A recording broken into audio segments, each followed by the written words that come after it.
નમસ્કાર દર્શક મિત્રો, સ્વાગત છે તમારું RP press reporter YouTube channel પર। દર્શક મિત્રો, આજે આપણે આ વિડીયોમાં સોના ચાંદીની લેટેસ્ટ કિંમતો વિશે વાત કરવાના છીએ। 22 કેરેટ, 24 કેરેટ અને 18 કેરેટ સોનાની કિંમતોના ભાવ શું રહ્યા છે તેના વિશે જાણીશું। એ સાથે ચાંદીના ભાવ વિશે પણ વાત કરીશું। ગઈકાલની સરખામણીમાં પ્રતિ 10 ગ્રામે આજે સોના ચાંદીના ભાવમાં કેટલો ફરક જોવા મળ્યો તેના વિશે વાત કરીશું। MCX બજાર અનુસાર લેટેસ્ટ પ્રાઇસો પણ જાણીશું। દર્શકો, ચેનલ પર નવા હોય તો ચેનલને સબસ્ક્રાઇબ કરીને બેલ આઇકન જરૂર દબાવો અને વિડીયોને અત્યારથી જ એક લાઇક કરી દો। તો ચાલો શરૂ કરીએ। સૌપ્રથમ આપણે વાત કરી લઈએ 24 કેરેટ ગોલ્ડ પ્રાઇસ વિશે। 24 કેરેટ સોનાના બજાર ભાવ શું રહ્યા છે? 1 ગ્રામની કિંમત 15,622 રૂપિયા, 8 ગ્રામની કિંમત 1,24,976 રૂપિયા, 10 ગ્રામની કિંમત 1,56,220 રૂપિયા અને 100 ગ્રામની કિંમત 15,62,200 રૂપિયા। દર્શક મિત્રો, 24 કેરેટ સોનામાં ગઈકાલનો ભાવ હતો 1,56,930 રૂપિયા અને આજે 1,56,220 રૂપિયા। એક દિવસની અંદર 24 કેરેટ સોનાના ભાવમાં પ્રતિ 10 ગ્રામે 710 રૂપિયાનો ઘટાડો આપણને જોવા મળ્યો છે। ત્યારબાદ આપણે 22 કેરેટ ગોલ્ડ પ્રાઇસ વિશે વાત કરીશું। 22 કેરેટ સોનાના ભાવની કિંમતો શું રહી છે આવો જાણીએ। 1 ગ્રામની કિંમત 14,320 રૂપિયા, 8 ગ્રામની કિંમત 1,14,560 રૂપિયા, 10 ગ્રામની કિંમત 1,43,200 રૂપિયા અને 100 ગ્રામની કિંમત 14,32,000 રૂપિયા। દર્શક મિત્રો, ગઈકાલે 22 કેરેટ સોનાની કિંમત હતી 1,43,850 રૂપિયા અને આજે 1,43,200 રૂપિયા। એક દિવસની અંદર 22 કેરેટ સોનાના ભાવમાં પ્રતિ 10 ગ્રામે 650 રૂપિયાનો ઘટાડો આપણને જોવા મળ્યો છે। ત્યારબાદ આપણે 18 કેરેટ સોનાની લેટેસ્ટ કિંમતો વિશે વાત કરીશું। 18 કેરેટ ગોલ્ડ પ્રાઇસ લેટેસ્ટ કિંમતો શું રહી છે આવો જાણીએ। 1 ગ્રામની કિંમત 11,770 રૂપિયા, 8 ગ્રામની કિંમત 93,734 રૂપિયા, 10 ગ્રામની કિંમત 1,17,170 રૂપિયા અને 100 ગ્રામની કિંમત 11,71,700 રૂપિયા। દર્શક મિત્રો, 18 કેરેટ સોનામાં ગઈકાલનો ભાવ હતો 1,17,700 રૂપિયા અને આજે 1,17,170 રૂપિયા। એક દિવસની અંદર 18 કેરેટ સોનાના ભાવમાં પ્રતિ 10 ગ્રામે લગભગ 530 રૂપિયાનો ઘટાડો આપણને જોવા મળ્યો છે। ત્યારબાદ આપણે ચાંદીની લેટેસ્ટ કિંમતો વિશે વાત કરીશું। ચાંદીની લેટેસ્ટ પ્રાઇસ ભારતમાં શું રહી છે? MCX બજાર અનુસાર સોના ચાંદીના ભાવમાં ચાંદીના ભાવ ક્યાં પહોંચ્યા? ભાવ વધ્યા કે ઘટ્યા? આવો જાણીએ।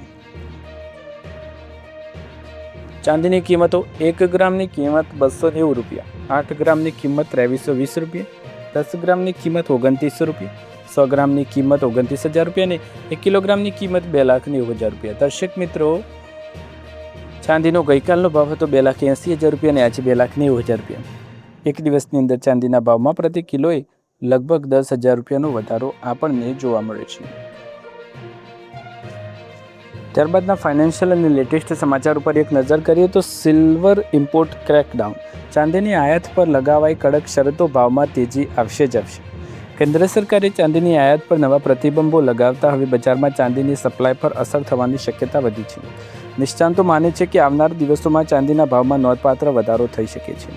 ભારતમાં સોના પછી સૌથી વધુ ખરીદાતી કિંમતી ધાતુ તરીકે ચાંદીનું મહત્ત્વ ખૂબ મોટું છે, પરંતુ હવે ચાંદી ખરીદવાની યોજના બનાવી રહેલા લોકો માટે આગામી દિવસોમાં ખર્ચ વધી શકે છે। કેન્દ્ર સરકારે ચાંદીની આયાત સંબંધિત નિયમોને વધુ કડક બનાવતા તેને ફ્રી કેટેગરીમાંથી કાઢીને રેસ્ટ્રિક્ટેડ શ્રેણીમાં સામેલ કરી દીધી છે। એટલે કે હવે વિદેશથી ચાંદી મંગાવવા માટે આયાતકારોને સરકારની પૂર્વ મંજૂરી લેવી ફરજિયાત બનશે। બજાર નિષ્ણાતો માને કે આ નિર્ણયને કારણે સ્થાનિક બજારમાં ચાંદીની સપ્લાય ઘટી શકે છે અને તેની સીધી અસર ભાવ પર પણ જોવા મળશે। સરકારે આ નિર્ણય કેમ લીધો? તો વિશ્વ સ્તરે વધી રહેલા તણાવ અને વૈશ્વિક અર્થતંત્રમાં સર્જાયેલી અનિશ્ચિતતાના કારણે ભારતના વિદેશી મુદ્રા ભંડાર પર દબાણ વધ્યું છે। ખાસ કરીને ડોલરમાં થતા આયાત ખર્ચને નિયંત્રિત કરવા માટે સરકાર સતત પગલાં લઈ રહી છે। ભારત બહારથી મોટી માત્રામાં ચાંદી ખરીદી છે અને તેનું ચૂકવણું ડોલરમાં થાય છે। આવી સ્થિતિમાં સરકાર વિદેશી ચલણનો વ્યય ઘટાડવા માંગે છે। આ પહેલાં પણ કિંમતી ધાતુઓ પર કસ્ટમ ડ્યુટીમાં વધારો કરવામાં આવ્યો હતો। હવે આયાત પ્રક્રિયાને વધુ નિયંત્રિત કરીને સરકાર વેપાર, ખાદ્ય ઘટાડા અને વિદેશી મુદ્રા ભંડારને સુરક્ષિત રાખવા પ્રયત્ન કરી રહી છે। નવા નિયમોમાં શું બદલાયું? નવા નિયમો મુજબ હવે 99.9% શુદ્ધતા ધરાવતા સિલ્વર બાર, સેમી મેન્યુફેક્ચર્ડ સિલ્વર અને પાવડર સ્વરૂપમાં આવતી ચાંદી માટે પણ આયાત પહેલાં સરકાર મંજૂરી લેવી પડશે। ચાંદીના ભાવમાં આવી શકે છે મોટો ઉછાળો। બજારના જાણકારોના મત મુજબ આયાતકારો માટે વધતી માળખાત્મક અડચણો સ્થાનિક બજારમાં ચાંદીની અછત સર્જી શકે છે. જો સપ્લાય ઘટશે તો MCX સહિતના ભારતીય બજારોમાં ચાંદીના ભાવ આંતરરાષ્ટ્રીય બજાર કરતાં વધુ ઝડપી વધી શકે છે. આવી સ્થિતિમાં સ્થાનિક પ્રીમિયમમાં પણ વધારો થવાની શક્યતા છે. ચાંદીનો ઉપયોગ હવે માત્ર દાગીના કે વાસણોમાં મર્યાદિત રહ્યો નથી. સોલર પેનલ, ઇલેક્ટ્રોનિક્સ, સેમિકન્ડક્ટર્સ અને અન્ય મેન્યુફેક્ચરિંગ ઉદ્યોગોમાં પણ તેની ભારે માંગ જોવા મળી છે. આખરે આ તમામ અસરોને સીધો બોજ સામાન્ય ગ્રાહક પર જ પડશે. જો તમે નજીકના સમયમાં ચાંદીના દાગીના, સિક્કા અથવા રોકાણ માટે સિલ્વર ખરીદવાનું વિચારી રહ્યા છો તો હવે તમને પહેલાં કરતાં વધુ કિંમત ચૂકવવી તૈયાર રાખવી પડશે. હવે ભારત સહિત ગુજરાતના મુખ્ય શહેરોમાં સોનાની કિંમતો શું ચાલી રહી છે તેના વિશે આપણે વાત કરીશું. 22 કેરેટ, 24 કેરેટ સોનાની કિંમતો જાણીશું. દિલ્હીમાં 24 કેરેટ સોનાનો ભાવ પ્રતિ 10 ગ્રામ 1,57,070 રૂપિયા અને 22 કેરેટ સોનાનો ભાવ 1,43,990 રૂપિયા રહ્યો છે. હાલમાં મુંબઈ, ચેન્નઈ અને કલકત્તામાં 22 કેરેટ સોનાનો ભાવ પ્રતિ 10 ગ્રામ 1,43,840 રૂપિયા, 24 કેરેટ સોનાનો ભાવ 1,56,920 રૂપિયા રહ્યો છે. આ સિવાય અમદાવાદ, સુરત, રાજકોટ અને વડોદરા જેવા શહેરોમાં 22 કેરેટ સોનાની કિંમત 1,43,890 રૂપિયા અને 24 કેરેટ સોનાની કિંમત 1,56,970 રૂપિયા પર જોવા મળી છે. ત્યારબાદના લેટેસ્ટ સમાચાર વિશે વાત કરીએ તો ખેડૂત મિત્રો નોંધજો, વાવાઝોડા સાથે પ્રી મોન્સૂન વરસાદની થશે એન્ટ્રી. અંબાલાલ પટેલની મોટી આગાહી.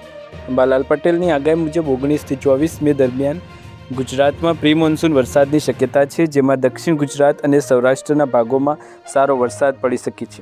ચોમાસું 15 જૂન સુધીમાં ગુજરાત પહોંચશે અને આ વખતે અલનીનો હોવા છતાં પણ સારા વરસાદની અપેક્ષા રહેલી છે. હવામાન નિષ્ણાંત અંબાલાલ પટેલના અનુમાન અનુસાર ગુજરાતમાં 19 મેથી 24 મે દરમિયાન પ્રી મોન્સૂન એક્ટિવિટી સક્રિય થવાની પ્રબળ શક્યતા છે.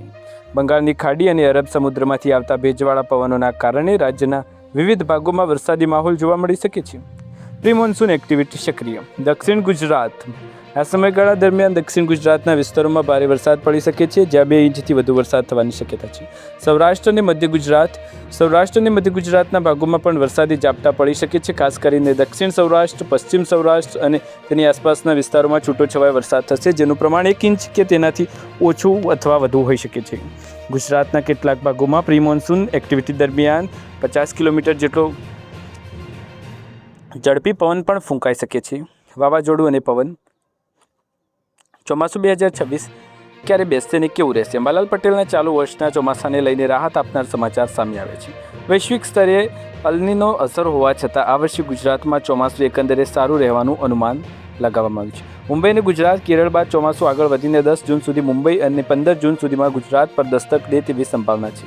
ચોમાસાની જમાવટ. જો કે રાજ્યમાં વિવિધ અને સારા ચોમાસાની શરૂઆત 23 જૂન પછી થશે. ચોમાસાની અવધિ. આ વર્ષે ઓગસ્ટ મહિનામાં ખૂબ વરસાદ સારો પડશે અને ચોમાસાની સિઝન લાંબી ચાલશે, એટલે કે ઓક્ટોબર મહિના સુધી વરસાદ ચાલુ રહેવાની સંભાવના વ્યક્ત કરવામાં આવી રહી છે. રાજ્યમાં વર્તમાન ગરમી અને તાપમાનની પરિસ્થિતિ. હાલમાં સમગ્ર ગુજરાતમાં તીવ્ર ગરમી અને હીટવેવનો સામનો કરી રહ્યું છે. રાજ્યના મોટાભાગના શહેરોમાં મહત્તમ તાપમાન 43 ડિગ્રી સેલ્સિયસ આસપાસ નોંધાઈ રહ્યું છે.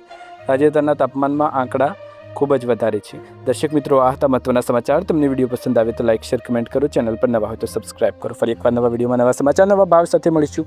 ત્યાર સુધી તમારા બધાનો આભાર. જય હિન્દ, જય ભારત.